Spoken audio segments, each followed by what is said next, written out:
بسم اللہ الرحمن الرحیم، السلام علیکم۔ میں گوہر بٹ آپ کی خدمت میں حاضر ہوں۔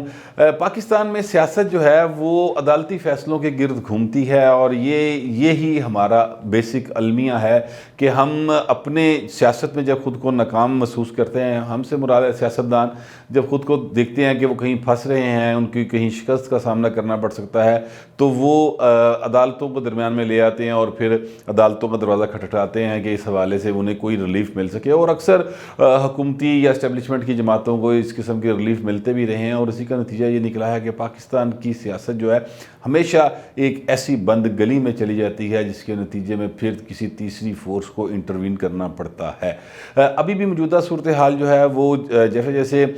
پی ڈی ایم کا پریشر بڑھ رہا ہے اور سینٹ کے انتخابات نزدیک آ رہے ہیں اور حکومت جو ہے مختلف قسم کے دباؤ کا سامنا کرنا پڑتا ہے اسے، تو پھر وہ معاملات کو اپنے حق میں لینے کے لیے حکومت نے اس دفعہ بھی عدالت کا سہارا لیا ہے۔ جیسا کہ آپ جانتے ہیں کہ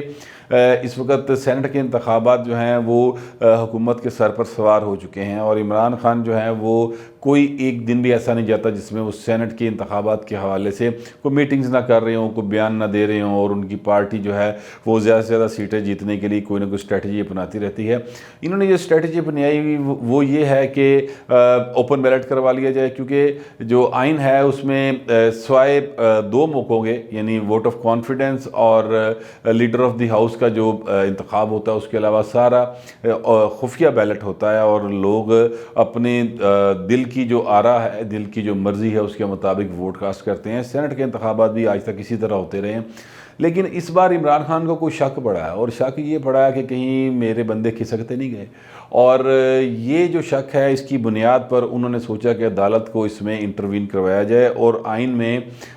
چونکہ وہ ترمیم کرنے کے پوزیشن میں نہیں ہیں، تو انہوں نے پھر ایک صدارتی ریفرنس جو ہے وہ سپریم کورٹ میں بھجوایا کہ سپریم کورٹ اس میں اوپن بیلٹ کی اجازت دے دے۔ یہ جو طریقہ کار ہے یہ پہلی بار اختیار نہیں کیا جا رہا کہ سیاسی فیصلوں کو عدالتوں کے ذریعے کروایا جائے، اور اس سے پہلے بھی ہم نے دیکھا کہ بہت سارے پاکستان کی تو خیر تاریخ بڑی ہے کہ کس طرح سے سیاسی معاملات کو عدالتوں کے ذریعے طے کروایا گیا، اور اس کے نتیجے میں کیا ہوا؟ اس کے نتیجے میں یہ ہوا کہ عدلیہ کا وقار بھی مجروح ہوا، اور سیاستدان بھی جو ہیں ان کا بھی عزت نہیں رہی، سیدھی جڑی گل ہے، وہ بھی معاشرے میں بہتر نگاہ سے نہیں دیکھے جاتے رہے۔ اس کی خیر دیگر وجوہات بھی ہیں، لیکن مین وجہ یہی ہے کہ انہوں نے خود اپنے چیزوں کو مینج نہیں کیا، اور اپنے فیصلے جب آپ دوسروں کے ہاتھوں میں دیتے ہیں تو پھر ان فیصلوں کے نتائج بھی آپ کو ہی بھگتنے ہوتے ہیں، اور یہی ہوا سیاستدانوں کے ساتھ اور سیاست کے ساتھ۔ ابھی بھی عمران خان نے جو یہ صدارتی ریفرنس دیا، اس میں عدالت کو ایکچولی وہ کہہ رہے ہیں کہ جناب میرے بندے ناسدے پہ کہ فترہ بند دو، ایکچولی وہ یہ کہنا چاہ رہے ہیں ان سے خود اپنے جو ایم پی ایز ہیں وہ قابو میں نہیں آ رہے، اور اس لیے وہ عدالت کے ایک طرح سے کندھے پہ رکھ کے بندوق چلانے کی کوشش کر رہے ہیں۔ مطلب یہ میں توہین کے پہلو میں نہیں کہہ رہا، لیکن یہ ایک کیا اس کو کہتے ہیں کہ آپ لوری زبان میں یا سادہ زبان میں نے آپ کو سمجھانے کی کوشش کی ہے کہ وہ ایکچولی کرنا یہ چاہ رہے ہیں۔ اچھا، اب یہ اگر ہم دیکھیں تو اس سے پہلے بھی عدالتوں نے اس طرح کے فیصلے دیے ہیں جس کو عوام نے نہیں ماننا۔ مثال کے طور پہ ریسنٹلی اگر آپ دیکھیں تو ایک فیصلہ دیا گیا، میاں نواز شریف جو وزیر اعظم پاکستان تھے تیسری بار، ان کو ایک پاناما کا کیس آیا، پاناما کے کیس میں اس کو اتنا اچھالا گیا کہ سپریم کورٹ نے اس کا نوٹس لیا، سپریم کورٹ میں کیس گیا پاناما کا تھا، نکالنا تھا نواز شریف کو، انہوں نے پاناما جو کچھ نہیں لبا، انہوں نے کاما چکاڑتا۔ مقصد کہنے کا یہ ہے کہ وہ ایک اپنے سیاسی حریف کو عدالت میں شکست دی اور ان کو نااہل کروا دیا۔ یہ بات لوگوں نے تسلیم نہیں کی، سیدھی سی بات ہے، اور اس کا ثبوت یہ ہے کہ اس کے باوجود کہ وہ نااہل ہو چکے تھے 2018 کے الیکشن میں، مسلم لیگ نواز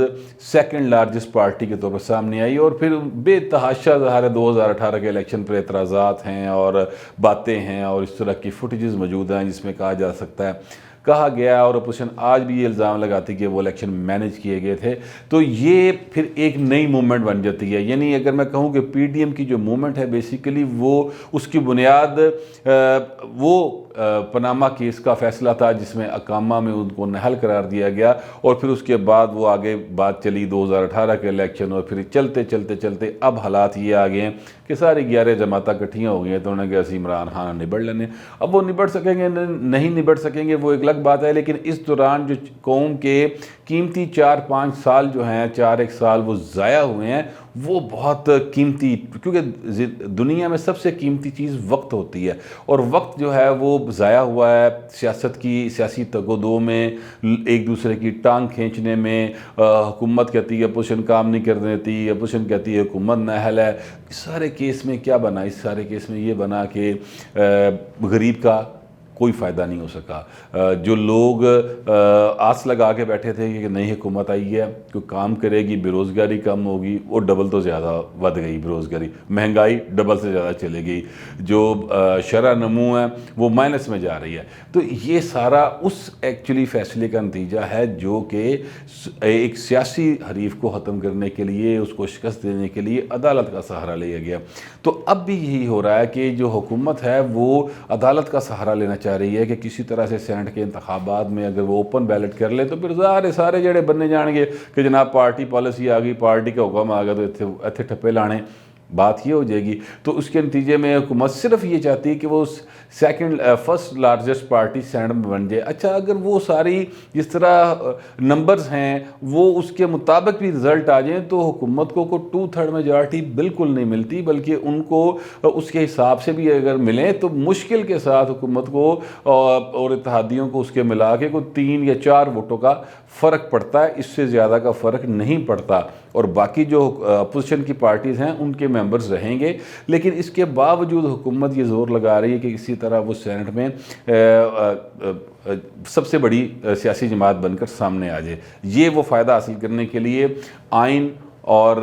قانون اور روایات اور سب چیزوں کو بالائے طاق رکھتے ہوئے عدالت کو درمیان میں لے کے آ رہی ہے. اور عدالت نے یہ کہا بھی ہے کہ یار یہ آپ ہمارے پاس کیوں آ رہے ہیں، یہ سیاسی معاملات ہیں، آپ جائیں پارلیمنٹ ہے وہاں پر جا کے ترمیم کروائیں اور اللہ خیر صلاح. اور اس پر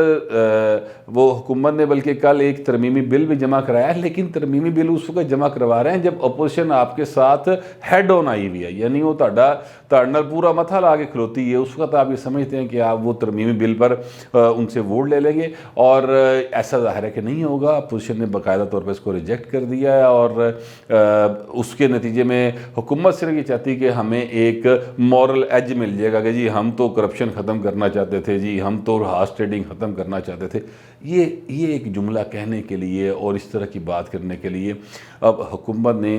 پورا کا پورا سسٹم جو ہے اس کو مفلوج کرنے کی ایک طرح سے کوشش کی ہوئی ہے. اس طرح کی باتیں جو ہیں وہ یقینی طور پر اس سیاسی نظام کے لیے اور قومی سیاست کے لیے ایک نقصان کا باعث ہیں. ایک اور چیز جو ہے وہ سپریم کورٹ نے آج اس کا نوٹس لیا ہے، اور وہ نوٹس اس نے اس طرح سے لیا کہ جو عمران خان صاحب ہیں انہوں نے کہا ہے کہ جناب میں 50 کروڑ روپیہ دوں گا ایم این ایز کو. اب یہ عمران خان صاحب نے ایسے کہہ دی جیسے عمران خان دے مطلب ذاتی جگیر دے پیسے نے کہ میں 50 کروڑ بڑھ دیں گا. ایکچولی عمران خان نے کہا کہ 50 کروڑ کے ترقیاتی فنڈز ہر ایم این اے کو دیں گے. اب یہ ایسا ہو نہیں سکتا، آئین میں ایسی کوئی گنجائش نہیں ہے کہ ترقیاتی کام جو ہیں وہ ایم این ایز کے ذریعے ہوں یا ایم پی ایز کے ذریعے ہوں، ایسا نہیں ہے. اور اسی بات پر عمران خان بہت زیادہ تنقید کا نشانہ بناتے رہے ہیں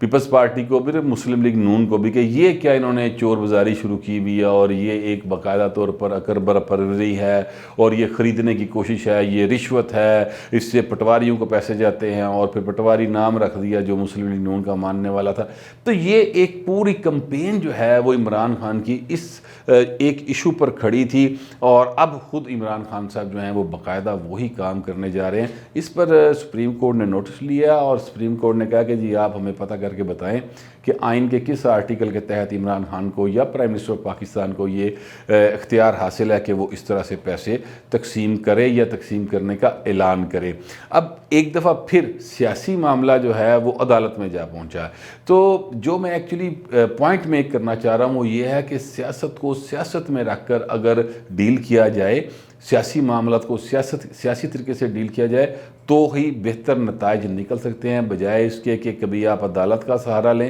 کبھی آپ انتظامیہ کا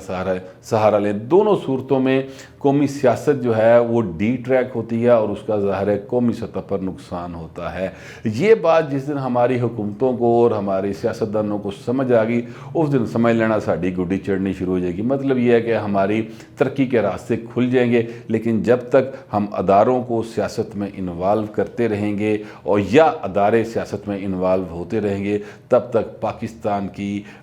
معاشی ترقی اور معاشرتی ترقی کی راہیں جو ہیں وہ نہیں کھل سکتی، اور ان پر اس شاہراہ پر ہماری گاڑی جو ہے وہ تیز رفتاری سے سفر نہیں کر سکتی۔ یہ بات بہرحال ہمیں من حیث القوم سمجھنے کی ضرورت ہے۔ یہ صورتحال تھی جو میرے سامنے آئی تو میں نے سوچا آپ تک پہنچا دوں۔ اب تک کے لیے اتنا ہی، ملتے ہیں اگلے ویلاگ۔